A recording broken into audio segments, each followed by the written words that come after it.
Adventures by Morse. Carlton E. Morse presents The City of the Dead, featuring Captain Friday. If you like high adventure, come with me. If you like the stealth of intrigue, come with me.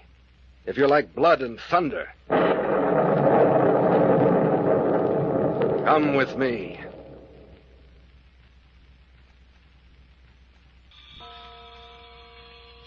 "9 o'clock on the morning of the third day in the City of the Dead.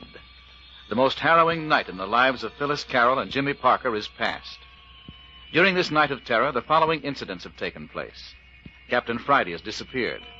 Jimmy Parker is convinced that it was Mayor Friday whom he and the captain saw digging in Ernie Morton's grave just before Captain Friday disappeared.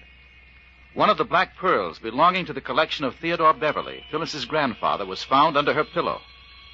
It was placed in the mayor's care, and within half an hour was taken from him by some mysterious person.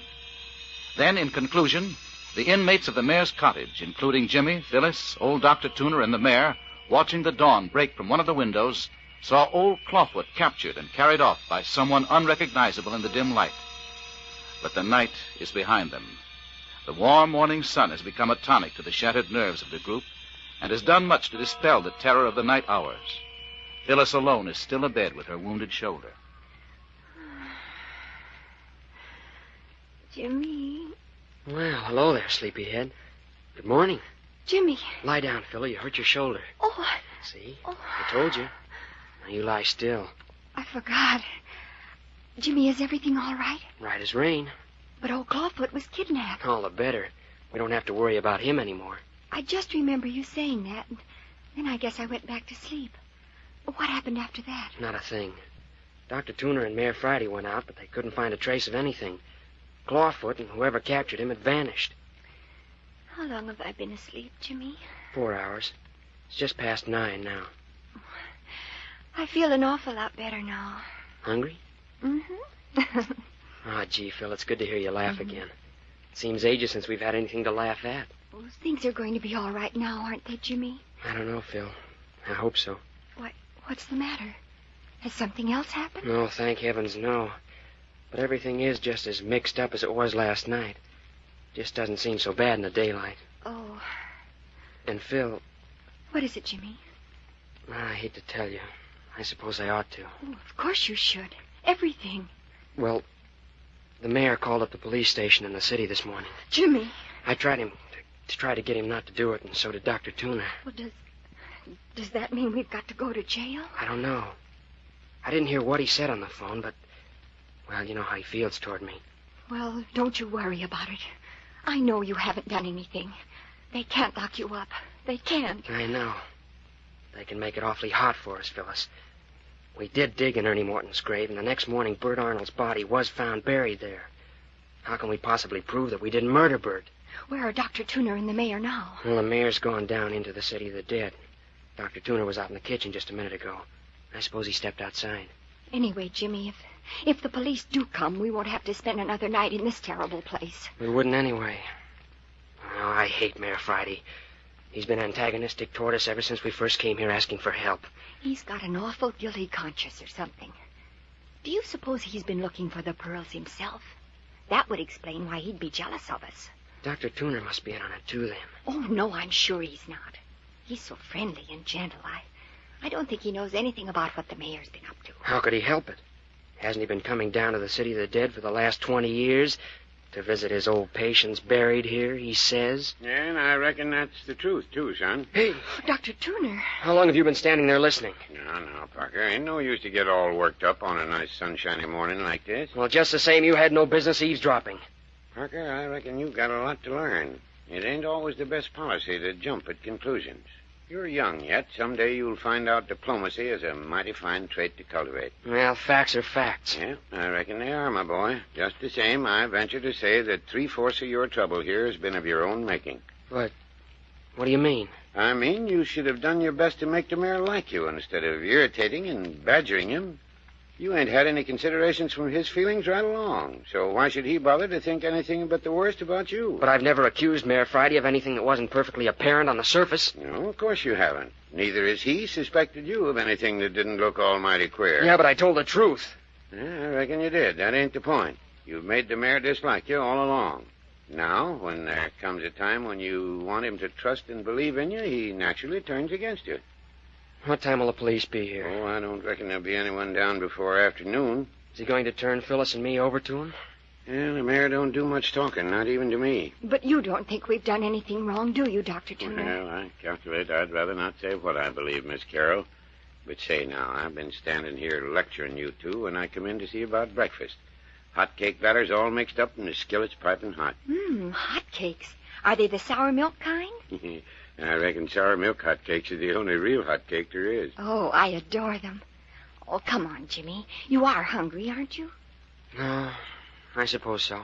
Miss Carroll, you're lucky to have a young fellow like Jimmy Parker. He sat by your bed all the time you were asleep. He just wouldn't move from your side. Oh, Jimmy, you shouldn't have done that. Haven't you had any sleep all night? No, forget it, Phil. I feel fine. Yeah, I'll go out and put on a batch of hot cakes. Oh, by the way, Miss Carroll, do you like your eggs straight up or over easy? Over easy. Oh, isn't he a dear? Mine straight up, Doctor. One straight up, one over easy. I got some mighty fine home-cured bacon for you, too. Jimmy, it was awfully nice of you to sit beside me while I slept. I think that was why my dreams were so sweet. Oh, Phil, dear, you were so lovely sleeping. All the time I sat here beside you, you were smiling in your sleep. I wondered what you were dreaming about. Don't you wish you knew? Phil, dear, was it... Listen, Jimmy Parker, you go get me a pan of warm water and a comb and a mirror. You're a fine nurse. I'll bet you'd have let me eat breakfast without even powdering my nose. I guess I would. But, Phil... Hurry, Jimmy, or Dr. Tuner will be in here with the hotcakes before I'm ready. They're browning nicely. I got a good dew on them this morning. Oh, here comes the mayor, Dr. Tuner. I caught a glimpse of him through the window. Well, I'll put a couple of more eggs in the pan then. Good morning, Mayor Friday. Yeah. Good morning, Miss Carroll. How do you feel? Oh, much better, thank you. Mayor Friday, are you going to turn Jimmy and me over to the police? Now, Miss Carroll. But we only parked Jimmy's car near the City of the Dead. I think if you understood about us... Miss Carroll, I think you and I ought to have a good long talk together. Why, what about? Shh. Here comes young Parker. We'll talk about it after breakfast, huh? Here you are, Phil. Oh, Mayor Friday. Yes, it's me. Here, Phil's a basin of water, soap, and wash rag. Thank you, Jimmy. Now, if you'll get me a comb and a hand mirror... Sure thing. Comb and a mirror. All right. Here you are. Thanks. And now if you two men will go out in the kitchen with Dr. Tuner so a girl can have a little privacy... Sure, okay. Come on, Mayor Friday. We'll get together after breakfast, miss. Yeah, pretty good cook, if I do say so myself. Smells good. Yeah, there's a stack of cakes about ready. Oh, hello, Mayor. Ready to eat? You ready as soon as I wash up? I put the table in beside Miss Carroll's bed so we could be sort of sociable. Hey, Doc Tuner, why don't you let me fry the hotcakes? I can jump up from the table and trot out here to the kitchen easier than you. No, I reckon I'm the hot cake expert. Say, Doctor, do you feel a difference this morning? I can't explain it. I feel as though a great weight had been lifted. Well, I reckon I know what you mean, Parker. I feel chipper this morning myself. It's as though we had passed through a nightmare and now the danger's over. You don't suppose it's because old Clawfoot isn't hanging around any longer, do you? Well, I don't know as I can say that... Oh, Jimmy! Jimmy! Oh, coming, Phil. Well, didn't take you very long. It was hard to get the powder on straight when I had to hold the mirror propped up against my knee. Hi, Doctor. Phil's ready. Bring on the bacon and eggs. And oodles of hot cake. Breakfast coming up. Everyone sit down. Miss Carroll gets her plate in her lap. Right side up, though, please. I'll sit here by the bed so I can hand things to Phil. No hot cakes for me, Doc. I think too much of my insides. Why, Mayor, they're lovely. Really, they are, Dr. Tuner. Now, don't you feel bad. Oh, Mayor can't hurt my feelings that way, Miss Carroll. I ain't been able to make him eat a hot cake in all the 20 years I've known him. He simply ain't got the taste for 'em. Oh, they're great, Doctor. I was up to Lammy Fink's cabin this morning. That is, what's left of it since it burned down. Lammy Fink? Mayor Friday, just who was Lammy Fink? An old feller I had working for me in the City of the Dead. Kind of addlepated, but he was a good worker. Love flowers. Well, what about it, Mayor? Why did you go to his cabin? Made the trip for nothing. Everything fell into the cellar when the building burned. Couldn't get to the bottom with all those burned timber, cook stove, and other junk that crashed down into the basement. Couldn't tell how many bodies really was in the place then, huh? No. Oh, listen. The church bell. Well, that's the first time I've heard it ring in the daytime. Mighty strange. Mighty strange. Heard it a couple of times already this morning. Now, look here. If it keeps up, we should be able to trace it in the daylight. Been thinking about that. Yeah, I think we should go right after breakfast. Don't you, Mayor? One of us ought to. Both of you go along. I'll stay with Phyllis. No. But look here, Mayor. Surely you don't think I'd run away and leave Phyllis. You know as well as I do that with that knife wound in her shoulder, I couldn't possibly move her. Gonna keep you under my eye until the police get here. Oh. Well, then, suppose you take Parker with you, Mayor, and I'll stay with Miss Carroll. No. Well, Mayor, I'll go look for the bell alone if you say so, but I'll tell you flat, I ain't hankering for it even by daylight. You know how the fog comes up in the middle of the day. Might as well be night when that miserable stuff settles down in the city of the dead. Ain't asking you to go alone. You'll take Parker with you. But look here, Mayor. I promised Phyllis I wouldn't leave her again, and I'm not going to. Jimmy, maybe you'd better do what the mayor says. You want me to go and leave you here with this... with Mayor Friday? Oh, no. Well, that is... Oh, please, Mayor Friday, does Jimmy have to go? Yes. Well, I won't. Now, Parker, what was I telling you this morning? I reckon you better come along with me. Dr. Tuner, you don't want me to leave Phyllis with this man. Why not? I ain't gonna eat her. And if I should leave Phil and if anything should happen, I'd never forgive myself. Well, I reckon the mayor's just as capable of looking out for Miss Carroll as you or me. Yeah, but look here, if I can't stay with Phyllis, why don't you stay here, Dr. Tuner, and let Mayor Friday take me to look for the Phantom Bell? No. You're gonna do what I say. Well, I guess it'll be all right, Jimmy. You go along with Dr. Tuner. Something's wrong. Why do you want to separate Phyllis and me? Oh, now, Parker, nothing's wrong. Look here, young fella. I'm gonna tell you something for your own good. The quicker you learn not to suspect the people around you, the better you'll get on in this world. You're keeping something from us. No matter what you think, Parker, you're gonna out with Doc Tuner. And that's final. Supposing I refuse to go. You haven't got a chance of refusing. You're going with Doc Tuner even if he has to walk behind you with a gun. Oh, please, Jimmy, I'll be all right. Honest, I will.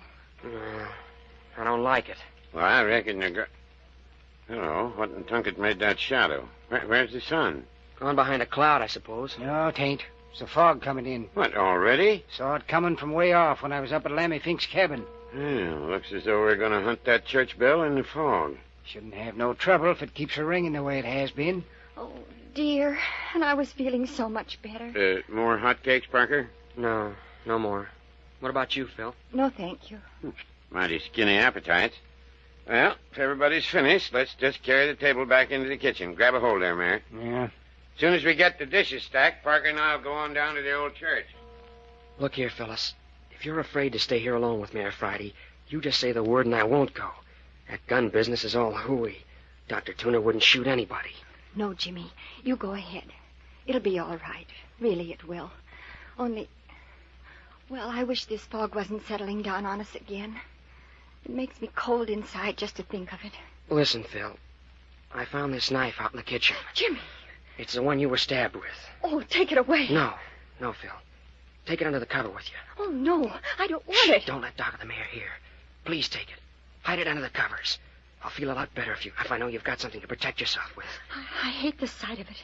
It's a terrible weapon. You'd be glad enough to have it if you were fighting for your life. What do you mean? Oh, nothing. Nothing really, Phil. Only, well, here, take it. All right, but...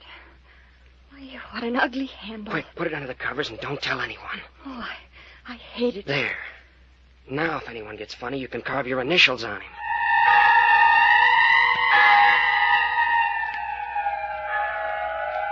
Why is old Mayor Friday so intent on having Phyllis to himself? What is it that Jimmy fears for her? And beyond all else, what will Jimmy and Dr. Tuner find in taking up the trail of the Phantom Church Bell? And the missing Captain Friday? But more of all that in just a moment. That ugly knife gives me the shivers.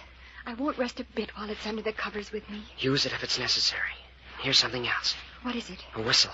Where did you get that? It's a police whistle Captain Friday left here. Take it. Why, what for? To use if you're in danger. Do you think something's going to happen to me?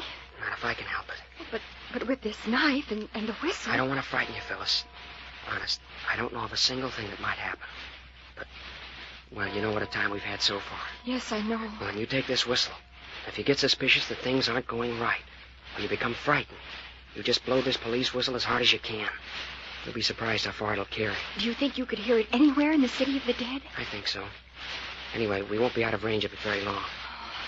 That does make me feel safer, to know that I can call you. Shh, watch it. Now, Parker, get your hat and let's get started before the fog settles too thick among the tombstones. All right. I'll be right with you. Now then, Miss Carroll, don't you worry. You aren't in any danger, and nothing's going to happen while we're away. You just see if you can't get a lot of sleep today. If everything goes as it should, you'll be up and walking around another day or two. You're sure I'll be all right, Dr. Tuner? Well, of course you will. Well, don't be gone too long, will you? Oh, I don't reckon we'll be out any longer than we can help.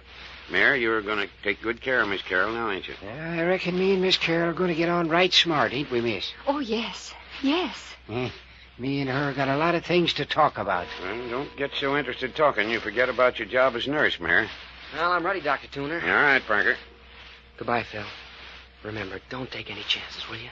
No, Jimmy. I promise. Come along, Parker. Come along.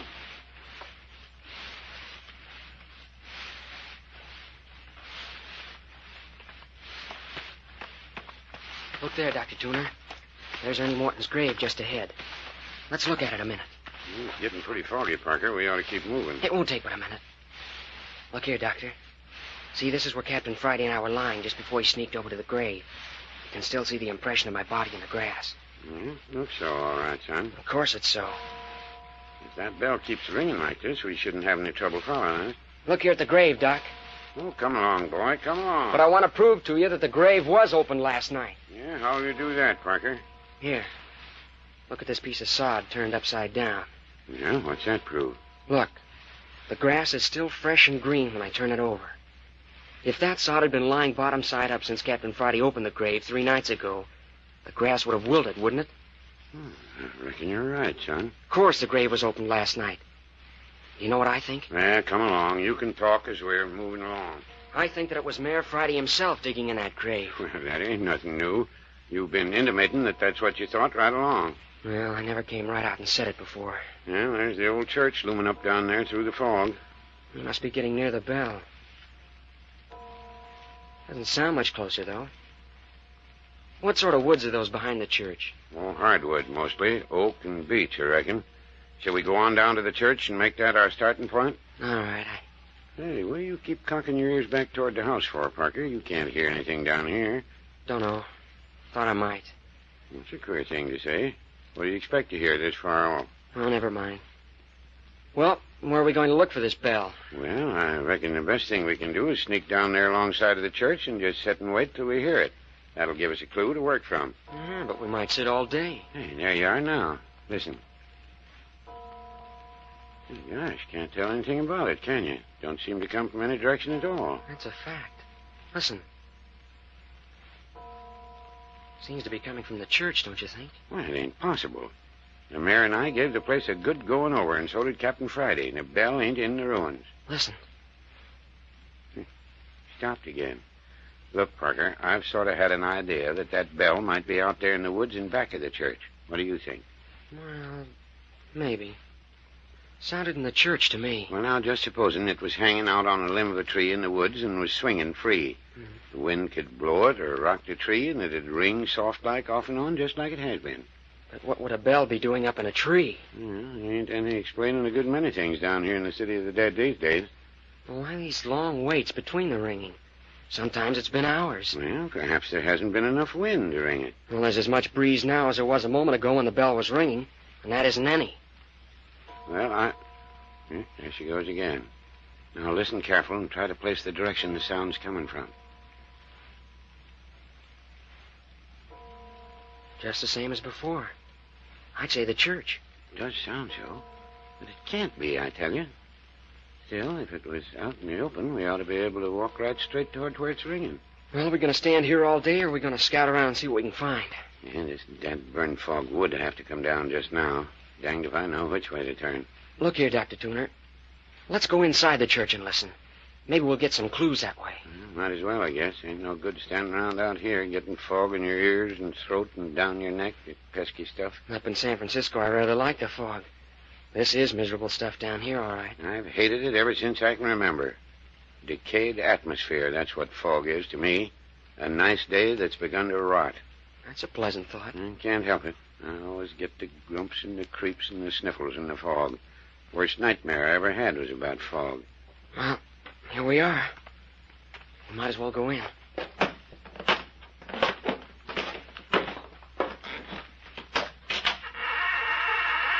Good thing I brought a pocket flash along. Go ahead, but mind your way. Them floorboards is rotten as punk. You're likely to break a leg. You want to lead? No, you go on ahead. This here's your idea. Here, you can have the flashlight. Well, okay. This is a miserable hole, isn't it? Everything wet and mildewed.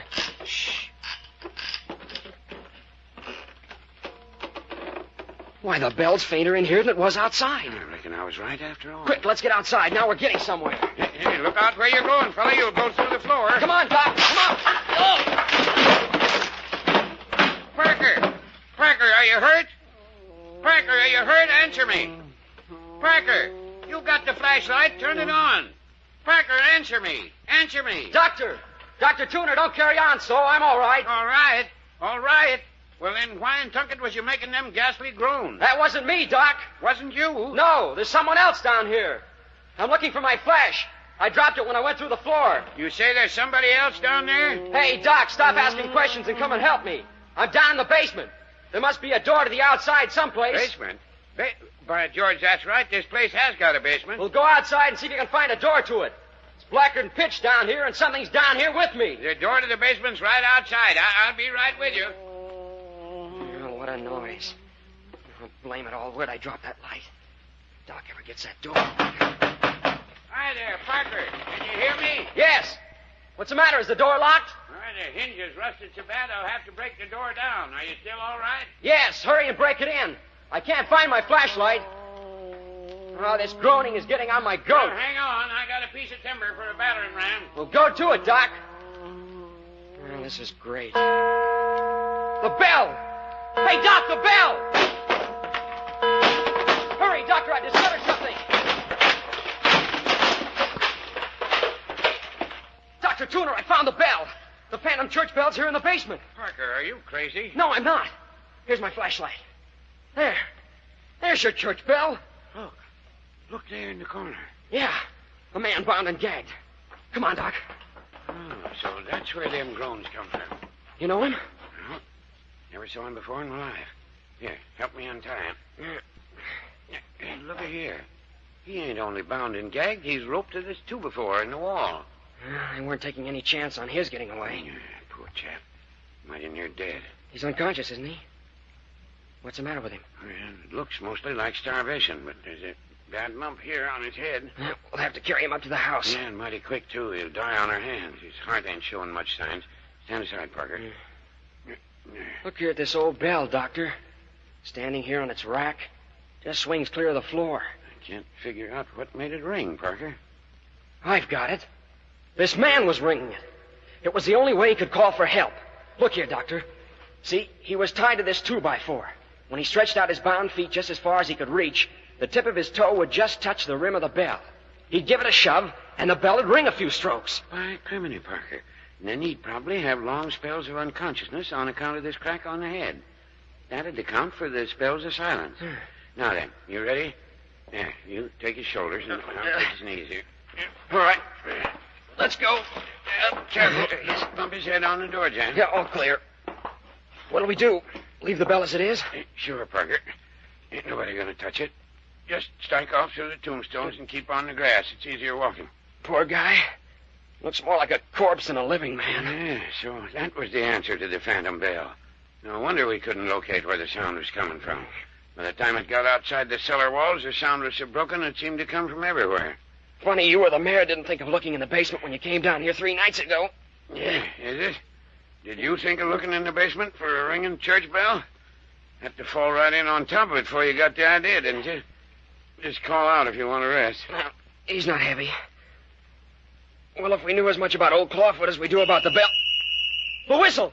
That's Phyllis! Hey, don't drop the man. It's Phyllis, Doc! Something's happened to Phyllis! Hi, Parker, come back here. Something's happened to Phyllis! Don't you hear the whistle?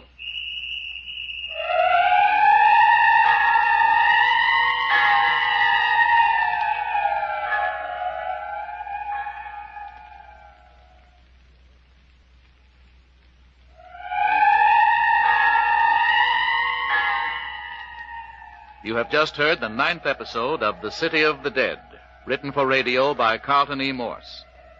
Next week brings you Where the Pearls Were Hidden, the 10th and final episode of this adventure thriller. Next week you will know the identity of Old Clawfoot, the name of the man who rang the bell, what really became of Grandfather Theodore Beverly, who the murderers were, who the grave looters were, and what became of the famous collection of black pearls.